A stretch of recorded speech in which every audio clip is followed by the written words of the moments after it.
Hello പഞ്ചാര മുഞ്ചാരകളെ മൊഞ്ചന്മാരെ മൊഞ്ചത്തുകളെ എന്റെ തക്കുടുകളെ, ഇന്ന് ഞാൻ നിങ്ങൾക്ക് പഠിപ്പിച്ചു തരാൻ പോണത് +1 ബോട്ടണിയിലെ ഏറ്റവും ടഫ് ചാപ്റ്റർ എന്ന് കുട്ടികൾ പറയുന്ന ചാപ്റ്റർ മക്കളെ, ഫോട്ടോസിന്തസിസ്.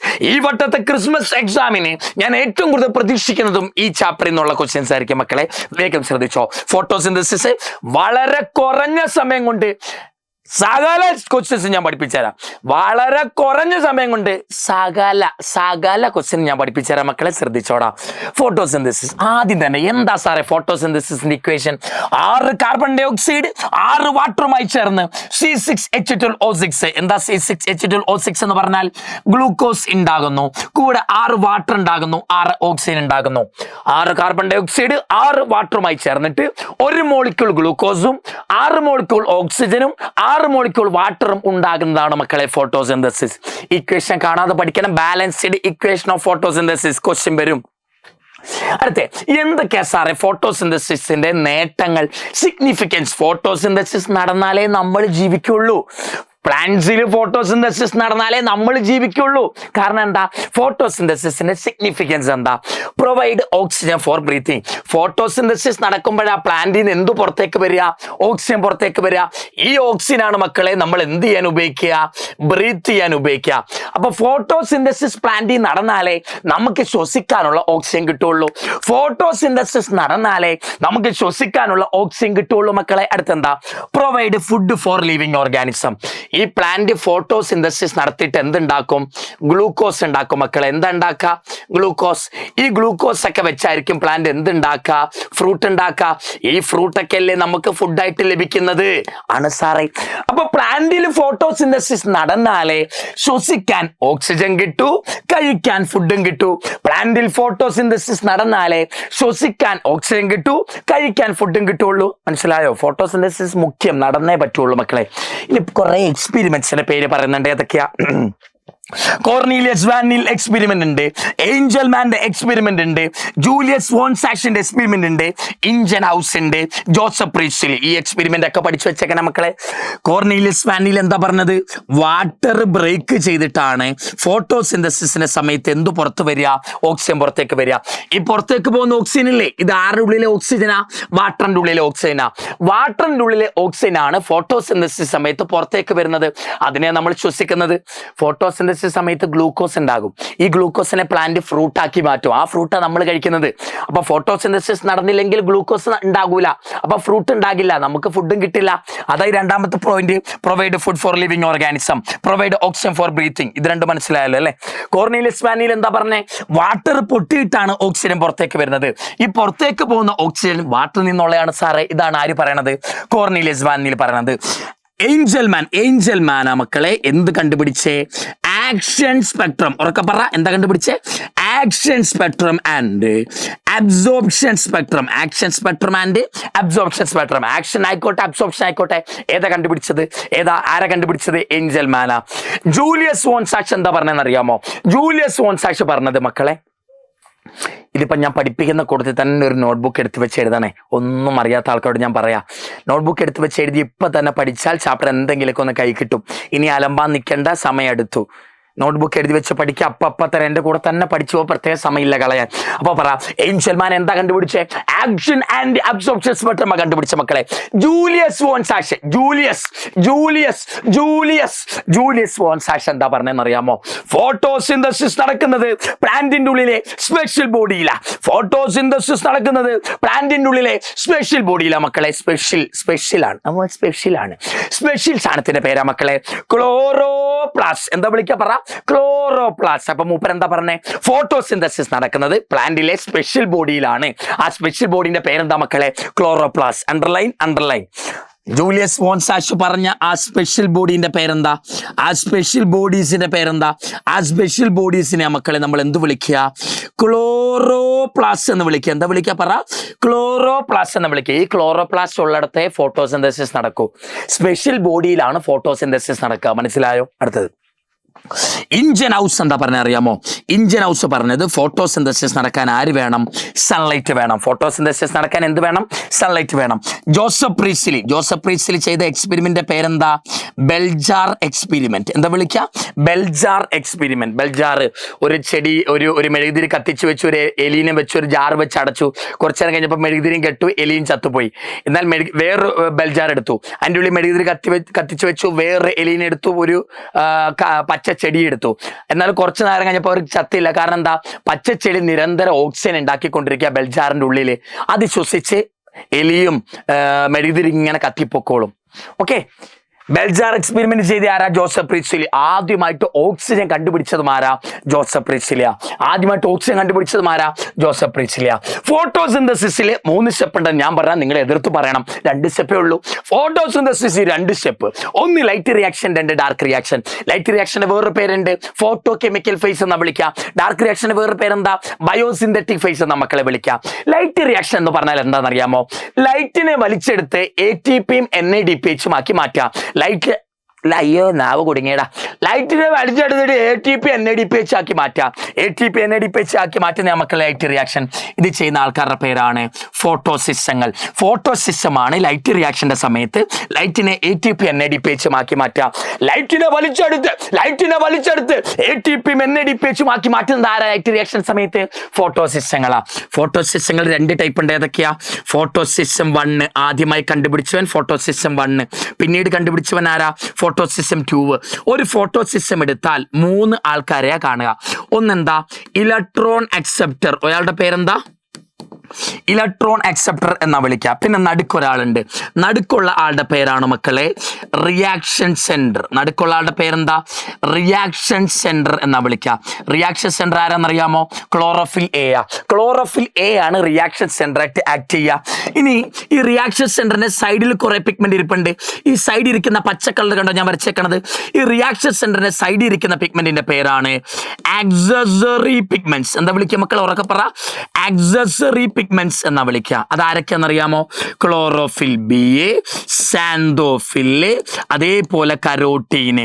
ഈ 3 പേരും കൂടാണ് ആക്സസറി പിഗ്മെന്റ് ആകുക. ക്ലോറോഫിൽ A ആണ് റിയാക്ഷൻ സെന്റർ ആയിട്ട് ആക്ട് ചെയ്യുക. പിന്നെ ഒരാളുണ്ട്, ആരാ? Electron acceptor. ഇലക്ട്രോൺ അക്സെപ്റ്റർ ഉണ്ട് സാറേ, റിയാക്ഷൻ സെന്റർ ഉണ്ട് സാറേ, ആക്സസറി പിഗ്മെന്റ് ഉണ്ട് സാറേ. ഈ 3 എണ്ണം ചേർന്നാൽ, എന്റെ മക്കളെ കേക്ക്, ഈ 3 എണ്ണം ചേർന്നാൽ എന്ത് കംപ്ലീറ്റ് ആയി? ഫോട്ടോസിസ്റ്റം കംപ്ലീറ്റ് ആയി. ആക്സസറി പിഗ്മെന്റ്സിന്റെ ഫംഗ്ഷൻ എന്താ? നമ്മുടെ ഷുവർ ക്വസ്റ്റ്യൻ ഞാൻ ചെയ്തിട്ടുണ്ട്. ആക്സസറി പിഗ്മെന്റ്സിന്റെ ഫംഗ്ഷൻ എന്താ? ലൈറ്റിനെ അബ്സോർബ് ചെയ്യുന്നു, റിയാക്ഷൻ സെന്ററിന് കൊടുക്കുന്നു, ട്രാൻസ്ഫർ ചെയ്യുന്നു. അടുത്തെന്താ?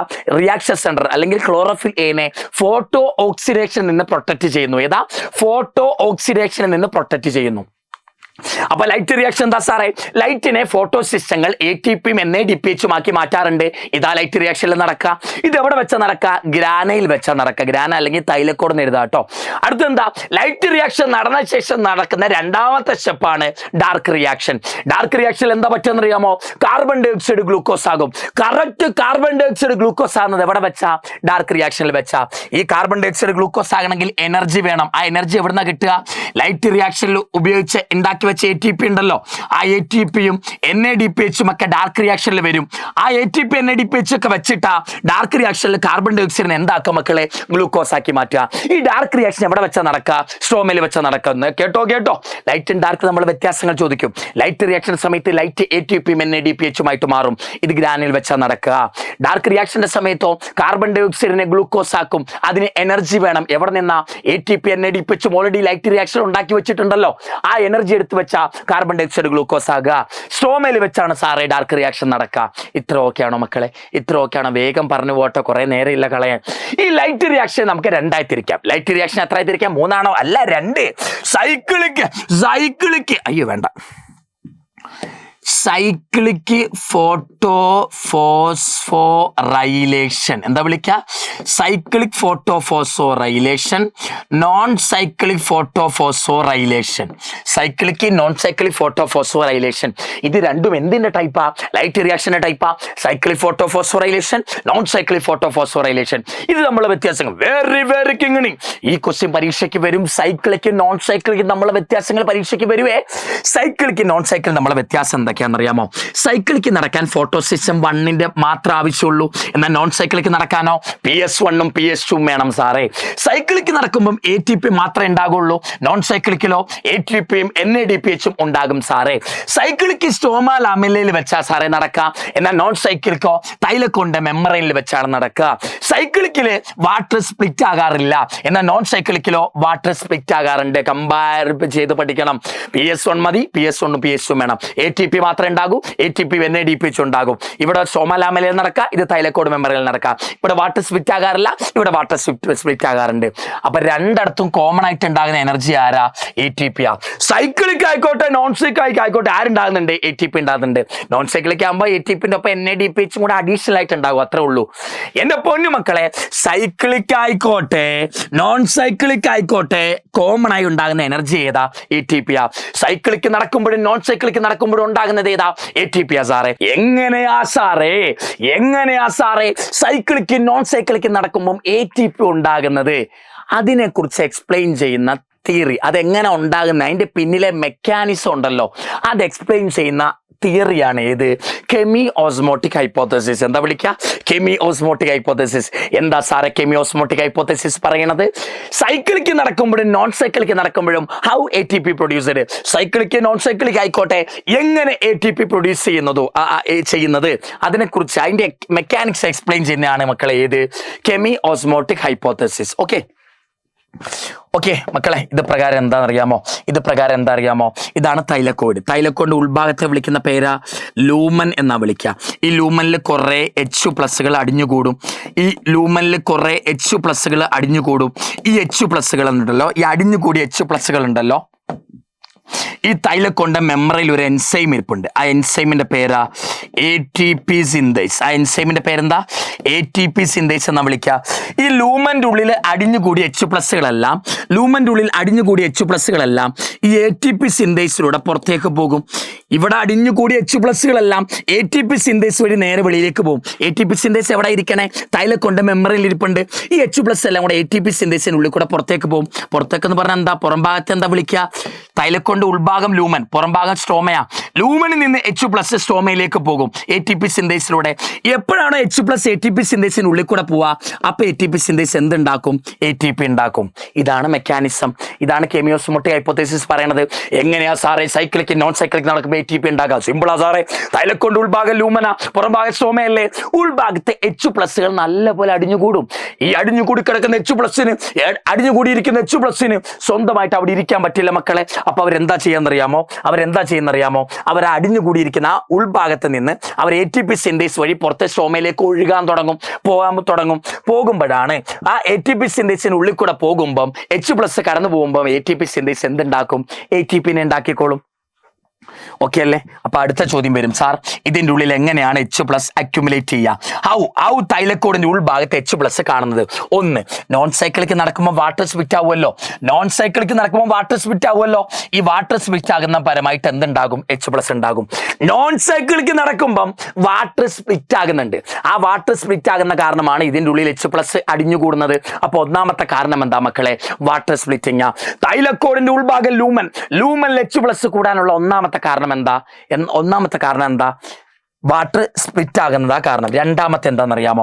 ഈ തൈലക്കോണിന്റെ മെമ്മറൈനിൽ ഒരാൾ ഇരിപ്പുണ്ട്. അയാളുടെ പേരാ പ്ലാസ്റ്റോക്വിനോൺ. തൈലക്കോണിന്റെ മെമ്മറൈനിൽ ഇരിക്കുന്ന ആരാ? പ്ലാസ്റ്റോക്വിനോൺ. ഈ പ്ലാസ്റ്റോക്വിനോൺ പുറം ഭാഗം എന്താ മക്കളെ? സ്ട്രോമയാ. ഈ സ്ട്രോമയിൽ നിറയെ H+കളുണ്ട്. H+കളുണ്ട്. ഈ സ്ട്രോമയിലുള്ള H+നെ എടുത്തുകൊണ്ട് വന്നിട്ട് ഉള്ളിൽ കൊണ്ടിടും. ആര്?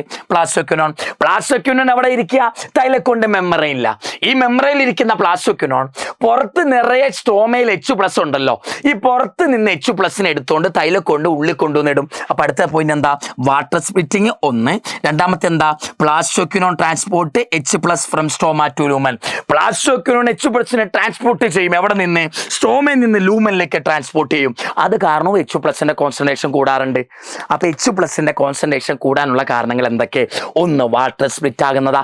രണ്ടെന്താ? പ്ലാസ്റ്റോക്വിനോൺ പുറത്തുനിന്നകത്ത് കൊണ്ടിടുന്നതാ. പുറത്തുനിന്ന് പറഞ്ഞാൽ സ്ട്രോമയിൽ എടുത്തുകൊണ്ട് വന്ന് ലൂമനിൽ കൊണ്ടിടും. അപ്പൊ രണ്ടേതാ? വാട്ടർ സ്പ്ലിറ്റ് ആകുന്നു, പ്ലാസ്റ്റോക്വിനോൺ പുറത്തുനിന്ന് അകത്തേക്ക് ട്രാൻസ്പോർട്ട് ചെയ്യുന്നു. ഓക്കെയാണോ? ഇനി ഇതിൽ നിന്ന് വരുന്ന ചോദ്യം മക്കളെ, കാൽവിൻ സൈക്കിൾ എന്താ അല്ലെങ്കിൽ C3 സൈക്കിൾ എന്താ ചോദ്യം. കാൽവിനോ അല്ല കാൽവിൻ സൈക്കിൾ അല്ല, അല്ലെങ്കിൽ കാൽവിൻ സൈക്കിളിന്റെ വേറൊരു പേരെന്താ? C3 cycle. കാൽവിൻ സൈക്കിൾ അല്ലെങ്കിൽ C3 സൈക്കിൾ, ഇത് എല്ലാ പ്ലാന്റിൽ നടക്കുന്ന സൈക്കിൾ കേട്ടോ. ഏത് C3 പ്ലാന്റോ C4 പ്ലാന്റോ ഏത് പ്ലാന്റ് എടുത്തോ ഇത് നടക്കും. C3 പ്ലാന്റിൽ ഇത് മാത്രമേ നടക്കുള്ളൂ, C3 സൈക്കിൾ മാത്രമേ, കാൽവിൻ സൈക്കിൾ മാത്രമേ നടക്കുള്ളൂ. C4 പ്ലാന്റ് ആകുമ്പോഴോ C4 സൈക്കിൾ നടക്കും, C3 സൈക്കിൾ നടക്കും. അത് മാത്രം ഓർത്ത് വെച്ചാൽ മതി. C3 പ്ലാന്റ് ആകുമ്പോൾ ഉള്ള പ്രത്യേകത എന്താ? C3 പ്ലാന്റ് ആകുമ്പോൾ കാൽവിൻ സൈക്കിൾ മാത്രമേ അവിടെ സൈക്കിളായിട്ട് നടക്കുന്നുള്ളൂ. എന്നാൽ C4 പ്ലാന്റിന്റെ പ്രത്യേകത എന്താണെന്ന് അറിയാമോ? അവിടെ കാൽവിൻ സൈക്കിൾ നടക്കും, കൂടാതെ വേറൊരു സൈക്കിൾ നടക്കും. അതിന്റെ പേരാ C4 സൈക്കിൾ. ഇതാണ് വ്യത്യാസം, ഓർത്ത് വെച്ചോ. C3 പ്ലാന്റില് കാൽവിൻ സൈക്കിൾ മാത്രമേ നടക്കുന്നുള്ളൂ. എന്നാൽ C4 പ്ലാന്റിലോ കാൽവിൻ സൈക്കിളിനൊപ്പം വേറൊരു സൈക്കിൾ നടക്കും. അതിന്റെ പേരാ C4 സൈക്കിൾ. അപ്പൊ നമുക്ക് പഠിക്കാനുള്ളത് ഏതൊക്കെയാ? കാൽവിൻ സൈക്കിളും പഠിക്കണം, C4 സൈക്കിളും പഠിക്കണം, അത്രേ ഉള്ളൂ. കാൽവിൻ സൈക്കിൾ ഞാൻ എങ്ങനെയാണെന്ന് പറഞ്ഞുതരാം, ശ്രദ്ധിച്ചോ മക്കളെ. എൻ്റെ ഒരു സാധനമുണ്ട്, അതിന്റെ പേര് RUBP, റുബിലോസ് ബിസ്ഫോസ്ഫേറ്റ് എന്ന് വിളിക്കാം. ആ RUBP കാർബൺ ഡൈ ഓക്സൈഡിന്റെ ഒപ്പം ചേരും. ഏത് എൻസൈമ സഹായിക്കുക? റുബിസ്കോ. എന്നിട്ട് 2 മോളിക്യൂൾ 3-ഫോസ്ഫോഗ്ലിസറിക് ആസിഡ് ഉണ്ടാകും. ഈ സ്റ്റെപ്പിന്റെ പേരാണ് carboxylation.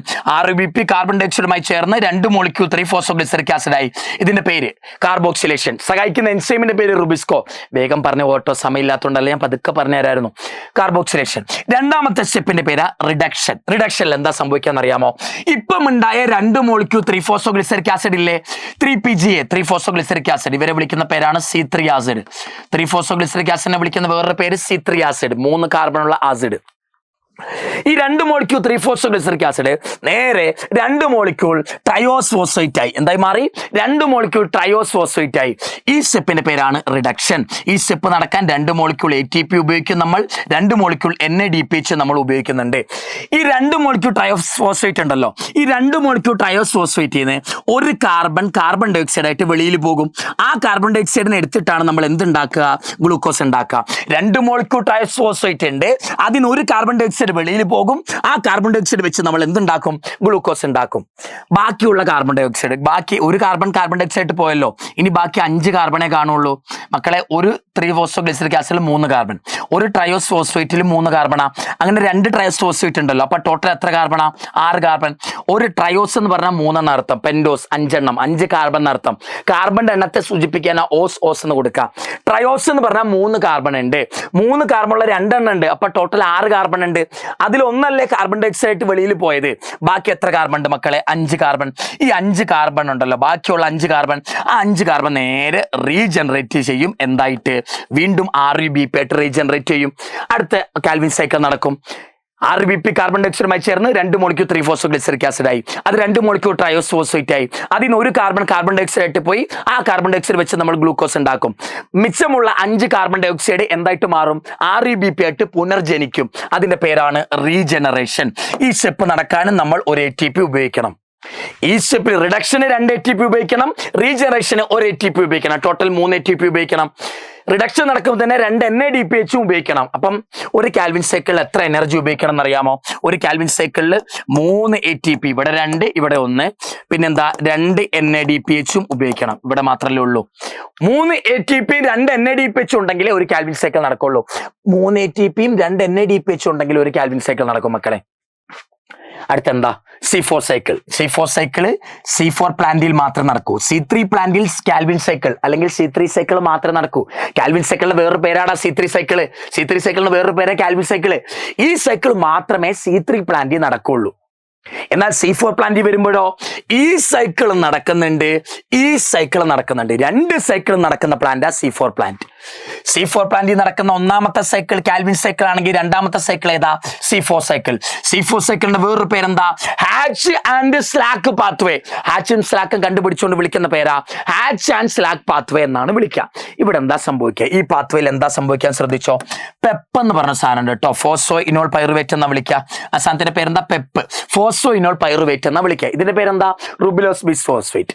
Pep carbon dioxide ചേരും. എന്നിട്ട് ഓക്സാലോ അസെറ്റിക് ആസിഡ് എന്ന് പറഞ്ഞ C4 ആസിഡ് ഉണ്ടാകും. C4 ആസിഡ് ആണ് oxalo acetic acid. C3 acid ആണ് three phosphoglyceric acid. PEP carbon dioxide ചേരും, ഓക്സാലോ അസെറ്റിക് ആസിഡ് ആകും. സഹായിക്കുന്ന എൻസൈമിന്റെ പേരെന്താ? പെപ്റ്റേസ് എന്നാ വിളിക്കുക. ഇവിടെ സഹായിച്ച എൻസൈമിന്റെ പേരെന്താ? റുബിസ്കോ എന്നാ വിളിച്ചത്. ഈ സ്റ്റെപ്പിന്റെ പേരാണ് ഫിക്സേഷൻ, അല്ലെങ്കിൽ വിളിക്കും കാർബോക്സിലേഷൻ. രണ്ടും സെയിമാ. കാർബോക്സിലേഷനാ, ഇവിടെയും കാർബോക്സിലേഷനാ. പക്ഷെ NCERT ഫിക്സേഷൻ എന്നാണ് കൊടുത്തേക്കണത്. ഫിക്സേഷനും കാർബോക്സിലേഷനും ഒന്നൊക്കെ തന്നെ.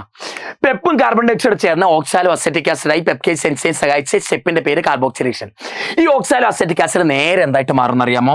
മാലിക് ആസിഡ് അല്ലെങ്കിൽ അസ്പാർട്ടിക് ആസിഡ് ആയിട്ട് മാറും. ഏതെങ്കിലും ഒരു ആസിഡ് ആയിട്ട് മാറും. മാലിക് ആസിഡ് അല്ലെങ്കിൽ അസ്പാർട്ടിക് ആസിഡ് ആയിട്ട് മാറും. ആര്? Oxalo acetic acid. Malic acid ആണെന്ന് കരുതിക്കോ.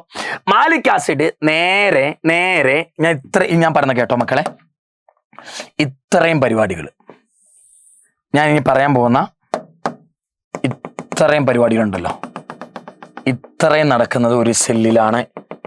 ഈ സൈക്കിളിന്റെ ഇത്രയും നടക്കുന്നത് ഒരു സെല്ലിലാണ്. ഈ സൈക്കിളിന്റെ ഇത്രയും നടക്കുന്നത് വേറൊരു സെല്ലിലാണ്. ഇത്രയും ഒരു സെല്ലില്, ഇത്രയും വേറൊരു സെല്ലില്. ഈ സെല്ലിന്റെ പേരാണ് ബണ്ടിൽ ഷീത്ത് സെൽ. ഈ സെല്ലിന്റെ പേരാണ് മീസോഫിൽ സെൽ. ബണ്ടിൽ ഷീത്ത് സെൽ, മീസോഫിൽ സെൽ. ഈ രണ്ട് സെല്ലുണ്ടെങ്കിലേ C4 സൈക്കിൾ നടക്കുള്ളൂ. ഞാൻ പറഞ്ഞ കേട്ടോ. പെപ്പ് കാർബൺ ഡൈ ഓക്സൈഡ് ചേർന്നിട്ട് ഓക്സാലോ അസെറ്റിക് ആസിഡ് ആയി. എന്തായി മാറി മക്കളെ? Oxalo acetic acid. ചെറിയൊരു മിസ്റ്റേക്ക് പറ്റി. എന്തായിട്ടാ മാറിയേ? ഓക്സാലോ അസെറ്റിക് ആസിഡ് മാറി. ഞാൻ പറഞ്ഞു കേട്ടോ. നേരെ എന്തായിട്ട് മാറി? Oxalo acetic acid. അത് നേരെ എന്തായിട്ട് മാറി മക്കളെ? മാലിക് ആസിഡ് ആയിട്ട് മാറി. ഇതിപ്പോ ഏത് സെല്ലുള്ളതെന്നറിയോ മക്കളെ? ഇത് നേരെ ഇപ്പോൾ ഉള്ളത് ഏതാ? മീസോഫിൽ സെല്ലുള്ളത്. ഈ മാലിക് ആസിഡ് നേരെ മാലിക് ആസിഡ് എങ്ങോട്ടേക്ക് വന്നു? ഈ മാലിക് ആസിഡ് ഇപ്പൊ എവിടെ ഉള്ളത്? മീസോഫിൽ സെല്ലിലാ. അവിടുന്ന് മാലിക് ആസിഡ് നേരെ ബണ്ടിൽ ഷീത്ത് സെല്ലിലേക്ക് ചാടി. ഇതിന്റെ പേരാ, ഈ സ്റ്റെപ്പിന്റെ പേരാണ് ട്രാൻസ്പോർട്ട്. ഈ സ്റ്റെപ്പിന്റെ പേര് നമ്മൾ എന്താ വിളിക്കുക? ട്രാൻസ്പോർട്ട്. ശ്രദ്ധിച്ചോ. പെപ്പ് കാർബൺ ഡൈ ഓക്സൈഡുമായി ചേർന്ന് ഓക്സാലോ അസെറ്റിക് ആസിഡായി. അത് മീസോഫിൽ സെല്ലിൽ വെച്ച് തന്നെ മാലിക് ആസിഡായി. മാലിക് ആസിഡ് നേരെ ബണ്ടിൽ ഷീത്ത് സെല്ലിലേക്ക് ചാടി. അതിന്റെ പേരെന്താ? ട്രാൻസ്പോർട്ട് എന്നാ വിളിക്കുക. ഈ മാലിക് ആസിഡിൽ എത്ര കാർബൺ ഉണ്ടെന്ന് അറിയാമോ? 4 കാർബൺ ഉണ്ട്. മാലിക് ആസിഡിൽ എത്ര കാർബൺ ഉള്ള മക്കളെ? 4 കാർബൺ തന്നെ. ഈ 4 കാർബൺ ഉള്ള മാലിക് ആസിഡിൽ നിന്ന് ഒരു കാർബൺ ഡൈ ഓക്സൈഡ് വെളിയിൽ പോയി. 4 കാർബൺ ഉള്ള മാലിക് ആസിഡിൽ നിന്ന് ഒരു കാർബൺ പൊട്ടി എന്തായിട്ട് പോയി? കാർബൺ ഡൈ ഓക്സൈഡ് വെളിയിൽ പോയി. ആ കാർബൺ ഡൈ ഓക്സൈഡ് നേരെ കാൽവിൻ സൈക്കിളിലേക്ക് കയറും. കാൽവിൻ സൈക്കിൾ നടന്നിട്ട് എന്തുണ്ടായിക്കോളും? ഗ്ലൂക്കോസ് ഉണ്ടായിക്കോളും. മക്കളെ, കാൽവിൻ സൈക്കിൾ നടക്കുമ്പോഴാണ് ഇവിടെ ഗ്ലൂക്കോസ് ഉണ്ടാകുള്ളൂ. നിങ്ങൾ ഏത് പ്ലാന്റ് എടുത്തോ, ഗ്ലൂക്കോസ് ഉണ്ടാകണമെങ്കിൽ കാൽവിൻ സൈക്കിൾ നടന്നേ പറ്റുള്ളൂ. ഇവിടെ നോക്ക്, ഇവിടെ 4 കാർബൺ ഉണ്ട് മാലിക് ആസിഡില്. അതിൽ നിന്ന് ഒരു കാർബൺ പുറത്തേക്ക് പോയി. ആ കാർബൺ നേരെ ചെന്ന് കയറുന്ന എങ്ങട്ടാ? ആ കാർബൺ കണ്ടോ? ആ കാർബൺ നേരെ ചെന്ന് കയറുന്ന എങ്ങട്ടാ? കാൽവിൻ സൈക്കിളിലേക്ക്. ആ കാൽവിൻ സൈക്കിൾ നടന്നു. കാൽവിൻ സൈക്കിൾ നടന്ന പിന്നെ അവിടെ എന്താ ഉണ്ടാകുക? ഗ്ലൂക്കോസ് ഉണ്ടായി. അപ്പൊ 4 കാർബൺ ഉണ്ട്. ഒരു കാർബൺ ഡൈ ഓക്സൈഡ് പോയി കാൽവിൻ സൈക്കിളിൽ കയറി ഗ്ലൂക്കോസ് ഉണ്ടായി. ബാക്കിയുള്ള 3 കാർബൺ ഇല്ലേ? ആ 3 കാർബൺ ഉള്ള സാധനം എന്തായിട്ടാ മാറുക എന്നറിയാമോ? Pyruvic acid. എന്തായിട്ടാ മാറുക? പറ. Pyruvic acid. ആ പൈറുവിക് ആസിഡ് ഇപ്പൊ എവിടെ ഉള്ളത്? ബണ്ടിൽ ഷീത്ത് സെല്ലില്. ആ പൈറുവിക് ആസിഡ് ഇപ്പൊ എവിടെ ഉള്ളത് സാറേ? ആ പൈറുവിക് ആസിഡ് ഇപ്പൊ എവിടെ ഉള്ളത്? ബണ്ടിൽ ഷീത്ത് സെല്ലാണ് പൈറുവിക് ആസിഡ് ഉള്ളത്. ആ പൈറുവിക് ആസിഡ് ബണ്ടിൽ ഷീത്ത് സെല്ലിന് നേരെ വീണ്ടും തിരിച്ച് എങ്ങോട്ടേക്ക് ചാടും അറിയാമോ? മീസോഫിൽ സെല്ലിലേക്ക് ചാടും. പൈറുവിക് ആസിഡ് ബണ്ടിൽ ഷീത്ത് സെല്ലിന് നേരെ മീസോഫിൽ സെല്ലിലേക്ക് ചാടി. ഇതിന്റെ പേരാണ് ട്രാൻസ്പോർട്ട്. മീസോഫിൽ സെല്ലിലെത്തിയ പൈറുവിക് ആസിഡ് 3 കാർബൺ അല്ലേ? അവര് പതുക്കെ എന്തായിട്ട് മാറും അറിയാമോ? പെപ്പായിട്ട് പുനർജനിക്കും. ആ പെപ്പ് അടുത്ത C4 സൈക്കിളിന് പോകും. ഈ സ്റ്റെപ്പിന്റെ പേരാ റീജനറേഷൻ. എത്ര സ്റ്റെപ്പ് ഉണ്ട്? Fixation, transport, decarboxylation, transport, regeneration. Fixation, transport, decarboxylation, transport, regeneration. ഇത്ര ഓക്കെ ആണോ? ഇതാണ് മക്കളെ നമ്മുടെ C4 പ്ലാന്റിൽ നടക്കുക. കണ്ടോ? ഈ സൈക്കിളിന്റെ പേരാണ് C4 സൈക്കിൾ. കണ്ടോ? C4 സൈക്കിൾ നടക്കുന്നുണ്ട്, കാൽവിൻ സൈക്കിൾ നടക്കുന്നുണ്ട് C3 പ്ലാന്റിൽ, C4 പ്ലാന്റിൽ. എന്നാൽ ഈ സൈക്കിൾ മാത്രമേ C3 പ്ലാന്റിൽ നടക്കാറുള്ളൂ കേട്ടോ. എന്താ സാറെ ക്രാൻസ് അനാട്ടമി? ഇവിടെ ഓർക്കേണ്ട എന്താ അറിയാമോ? ഇവിടെ സ്റ്റെപ്പുകളുടെ പേരാ. രണ്ടിടത്തും വേണ്ട സ്റ്റെപ്പുകളുടെ പേര് ഫിക്സേഷൻ, ട്രാൻസ്പോർട്ട്, ഡീകാർബോക്സിലേഷൻ, റീജനറേഷൻ. ഇത് കാർബോക്സിലേഷൻ, റിഡക്ഷൻ, റീജനറേഷൻ. ഒരു കാൽവിൻ സൈക്കിൾ നടക്കാൻ 3 ATP 2 NADPH വേണം. ഓക്കെ, ക്രാൻസ് അനാട്ടമി, C4 പ്ലാന്റിൽ മാത്രം നടക്കുന്ന ക്രാൻസ് അനാട്ടമി, കാണുന്ന ക്രാൻസ് അനാട്ടമി. എന്താ ക്രാൻസ് അനാട്ടമി? സൈലവും ഫ്ലോയും, സൈലവും ഫ്ലോയും ഒരുമിച്ച് നമ്മൾ എന്താ വിളിക്കുക? വാസ്കുലാർ ബണ്ടിൽ എന്നാ വിളിക്കുക. ഈ വാസ്കുലാർ ബണ്ടിലിന് ചുറ്റും സർക്കുലർ ആയിട്ട് മീസോഫിൽ സെല്ലും ബണ്ടിഷ്യത്ത് സെല്ലും ഒക്കെ കാണും. വാസ്കുലാർ ബണ്ടിലിന് ചുറ്റും സർക്കുലർ ആയിട്ട് മീസോഫിൽ സെല്ലും ബണ്ടിഷ്യത്ത് സെല്ലും കാണുന്നതിനെ നമ്മൾ എന്ത് വിളിക്കുക? Kranz anatomy. എന്താ Kranz anatomy? Circular arrangement of mesophyll cell and bundle sheath cell around vascular bundle. Vascular ബണ്ടിലിന് ചുറ്റും മീസോഫിൽ ആദ്യം ബണ്ടിഷ്യത്ത് സെല്ല് കാണും, അതിന് പുറമെ മീസോഫിൽ സെല്ല് കാണും. വാസ്കുലാർ ബണ്ടിലാണെങ്കിൽ ആദ്യം വട്ടത്തിൽ മീസോഫിൽ സെല്ല് കാണും, പിന്നെ പുറത്ത് ബണ്ടിഷ്യത്ത് സെല്ല് കാണും. ഇങ്ങനെ വാസ്കുലാർ ബണ്ടിന് ചുറ്റും ഇവരെ സർക്കുലർ ആയിട്ട് അറേഞ്ച് ചെയ്യുന്നതിന് വിളിക്കുന്ന പേരാണ് മക്കളെ എന്ത്? Kranz anatomy. ഓർക്കെ പറ, എന്താ വിളിക്കുക? Kranz anatomy. Circular arrangement of mesophyll cell and bundle sheath cell around vascular bundle. Circular arrangement of mesophyll cell and bundle sheath cell around vascular bundle. അതാണ് ക്രാൻസ് അനാട്ടമി. ഓക്കെ, അടുത്ത ഫോട്ടോ റെസ്പിറേഷൻ. ഫോട്ടോ റെസ്പിറേഷൻ എന്ന് പറഞ്ഞാൽ എന്താ? RBP carbon ഡൈ ഓക്സൈഡുമായിട്ട് ചേരില്ല, RBP ഓക്സിജനുമായിട്ട് ഇവിടെ ചേരുക. RBP ഓക്സിജനുമായി ചേരും. ഏത് എൻസൈമാ സഹായിക്കുക ചേരാൻ? Rubisco, ribulose, bisphosphate, carboxylase, oxygenase. Rubisco സഹായിക്കും. ഒരു മോളിക്യൂൾ 3-ഫോസ്ഫോഗ്ലിസറിക് ആസിഡ് ഉണ്ടാകും, ഒരു മോളിക്യൂൾ 2-ഫോസ്ഫോഗ്ലൈക്കുലേറ്റും ഉണ്ടാകും. ഒരു മോളിക്യൂൾ 3-ഫോസ്ഫോഗ്ലിസറിക് ആസിഡ് ഉണ്ടാകും, ഒരു മോളിക്യൂൾ 2-ഫോസ്ഫോഗ്ലൈക്കുലേറ്റും ഉണ്ടാകും. ഇതാണ് ഫോട്ടോ റെസ്പിറേഷൻ. ഇത് നടക്കുമ്പോൾ ATPയും ഷുഗറും ഒന്നും ഉണ്ടാകുന്നില്ല, ഒരു ഉപകാരമുള്ള സാധനം ഉണ്ടാകുന്നില്ല. ഷുഗർ എന്ന് പറഞ്ഞാൽ ഗ്ലൂക്കോസോ എനർജിയോ ഒന്നും ഉണ്ടാകുന്നില്ല. അതുകൊണ്ട് ഇതിനെ വിളിക്കുന്ന പേരാ വാഴ പ്രോസസ്, വാഴ പ്രക്രിയ. കാരണം ഇതുവഴി ATP ഉണ്ടാകുന്നില്ല, ഇതുവഴി എനർജി ഉണ്ടാകുന്നില്ല, ഇതുവഴി ഗ്ലൂക്കോസ് ഉണ്ടാകുന്നില്ല, ഒന്നും ഉണ്ടാകുന്നില്ലെങ്കിൽ എന്തിനാണ് ആ പ്രക്രിയ? It is A waste process എന്നാ വിളിക്കുക. ഇത് C3 പ്ലാന്റിൽ മാത്രമേ നടക്കുന്നുള്ളൂ, ഇത് C4 പ്ലാന്റിൽ നടക്കാറില്ല. C4 പ്ലാന്റിൽ നടക്കാത്തതിന്റെ കാരണം എന്താ? C4 പ്ലാന്റിൽ ക്രാൻസ് അനാട്ടമി ഉള്ളത് കൊണ്ട്. ക്രാൻസ് അനാട്ടമി എവിടെ മാത്രമേ കാണുള്ളൂ? C4 പ്ലാന്റിൽ മാത്രമേ ഉള്ളൂ മക്കളെ. ഇതെവിടെ കാണില്ല? C3 പ്ലാന്റിൽ കാണില്ല. C4ൽ മാത്രമേ ക്രാൻസ് അനാട്ടമി ഉള്ളൂ. C4 പ്ലാന്റിൽ ക്രാൻസ് അനാട്ടമി ഉള്ളത് കൊണ്ട് അവിടെ ഫോട്ടോ റെസ്പിറേഷൻ നടക്കാറില്ല. ചോദിക്കും, why photorespiration is absent in C4 plant due to Kranz anatomy. അടുത്ത ഫോട്ടോസിന്തസിസിന് വേണ്ട ഫാക്ടറുകൾ ഏതൊക്കെയാ മക്കളെ? ഫാക്ടറുകൾ ഏതൊക്കെയാണെന്ന് അറിയാമോ? ഇന്റേണൽ വേണം, എക്സ്റ്റേണൽ വേണം. ഇന്റേണൽ എന്ന് പറഞ്ഞാൽ പ്ലാന്റിന് ഉള്ളിൽ തന്നെ വേണ്ട ഫാക്ടർ, പ്ലാന്റിന് പുറത്തുനിന്ന് കിട്ടേണ്ട ഫാക്ടറുകൾ എക്സ്റ്റേണൽ ഫാക്ടർ. ഇന്റേണൽ പറഞ്ഞാൽ പ്ലാന്റിന്റെ ഉള്ളിൽ തന്നെ വേണ്ട ഫാക്ടർ ഏതൊക്കെയാ? എമൗണ്ട് ഓഫ് ക്ലോറോഫിലിന്റെ എമൗണ്ട്, പ്ലാന്റിന്റെ ഉള്ളിൽ തന്നെ ഇരിക്കുന്നതല്ലേ ക്ലോറോഫിൽ.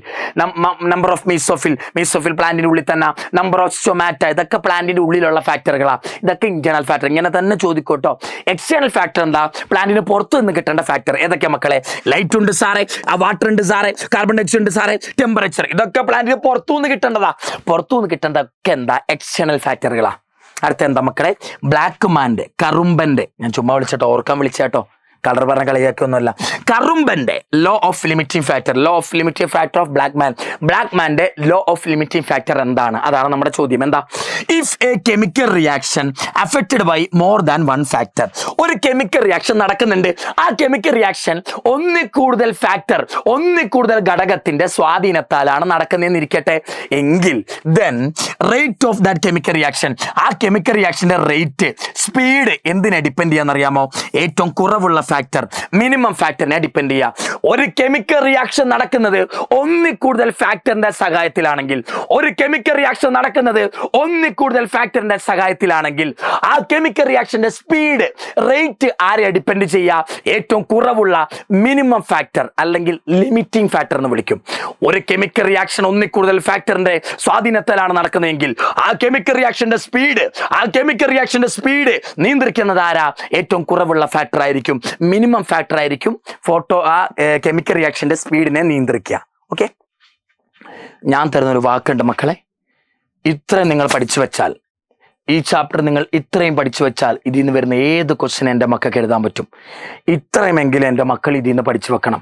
ഫോട്ടോസിന്തസിസ് 1, 2, 3 ഈ 3 പേജ് പഠിച്ചു വെക്കാമെങ്കിൽ ആ ഫോട്ടോസിന്തസിസ് അങ്ങ് തീർന്നു മക്കളെ. എനിക്ക് ഒറ്റ കാര്യമേ പറയാനുള്ളൂ, പഠിച്ചേക്കണേടാ. ഞാൻ എപ്പോഴും പറയുന്ന ചോദ്യമാ, പഠിച്ചേക്കണേ മക്കളെ. സോറി, എന്തെങ്കിലും മനസ്സിലായിട്ടുണ്ടെങ്കിൽ ഒന്ന് കമൻറ്റ് ചെയ്യണം. കൂടാതെ പോസിറ്റീവ് നെഗറ്റീവ് ഒക്കെ ഒന്ന് കമൻറ്റ് ചെയ്യണം. ഓക്കെ, എനിക്ക് നിങ്ങളോടൊരു കാര്യം പറയാനുണ്ട്. എനിക്ക് ചോദിക്കാനുള്ള ചോദ്യം എന്താ അറിയോ? Law of limiting factor law of limiting factor ആരാടാ പ്രപ്പോസ് ചെയ്തത്, ഇത് കണ്ടുപിടിച്ചത് ആരാ, ഇത് ഡിസ്കവർ ചെയ്ത ആരാ, അയാളുടെ പേരും ഒന്ന് മെൻഷൻ ചെയ്യണം. ക്ലാസ് എങ്ങനെ ഉണ്ടായിരുന്നു ഒന്ന് മെൻഷൻ ചെയ്യണം. എന്തെങ്കിലും ഒരു ഐഡിയ കിട്ടിയെന്ന് എൻ്റെ മക്കൾ മെൻഷൻ ചെയ്യണം. പോസിറ്റീവ് നെഗറ്റീവ് ഒക്കെ മെൻഷൻ ചെയ്യണം. നിങ്ങളുടെ സപ്പോർട്ടാണ് എൻ്റെ ആരോഗ്യം, എൻ്റെ ഊർജം. പഠിച്ചേക്കണേടാ.